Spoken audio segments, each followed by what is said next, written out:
இனிமையிலும் இனிமையான உலக மக்கள் அனைவரையும் யோகா நாகையின் சார்பாக அன்பான வணக்கத்தை தெரிவித்து எப்போதும் போல உங்களுக்கு நாங்கள் பயிற்சி கொடுக்க எங்கள் யோகா டீமு செயல்பட்டு கொண்டு இருக்குது.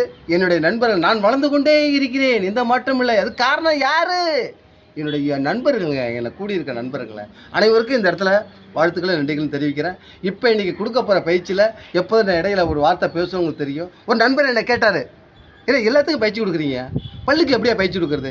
இப்பொழுது உங்களுக்கு கொடுக்க போகிற பயிற்சி இளைஞர்களுக்கு. இன்றைக்கி இளைஞர்கள் ரொம்ப மோசமாக போய்கிட்டு இருக்காங்க. நான் ஒரு யோகா இளைஞர். இந்த பல்லுக்கு எப்படிங்க பயிற்சி கொடுக்கறது? இப்போ காட்டுறேன் பாருங்கள். இப்படிப்பா தட்டை, இது என்னன்னு உங்களுக்கு தெரியும். ஆமாம், இது முறுக்கு, மாப்பழம் முறுக்குன்னு சொல்லுவாங்கங்க. இதை லேசாக கட் பண்ணணும். கட் பண்ணி இந்த முறுக்கை பல்லில் வச்சு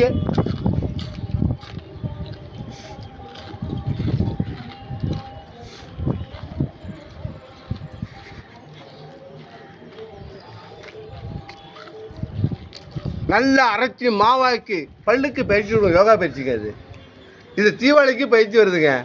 இப்போ இப்படி செய்யப்பட்டால் நல்லா கன்னம் லொக்கு விடாது, பல் உறுதியாகும். ஆனால் அரைச்சி சாப்பிட்ணும், அதான் முக்கியம். இது இளைஞருக்காக கொடுக்கப்பட்ட பயிற்சி.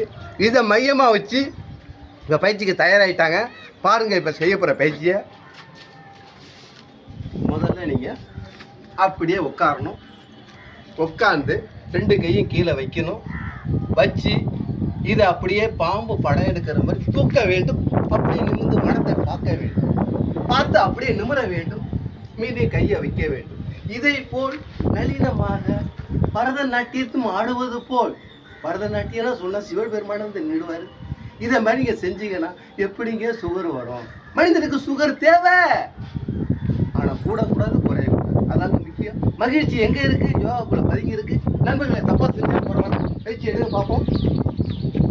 ரெடி? முடிஞ்ச வரைக்கும் செய்யுங்க. இது போட்டி அல்ல. மீண்டும்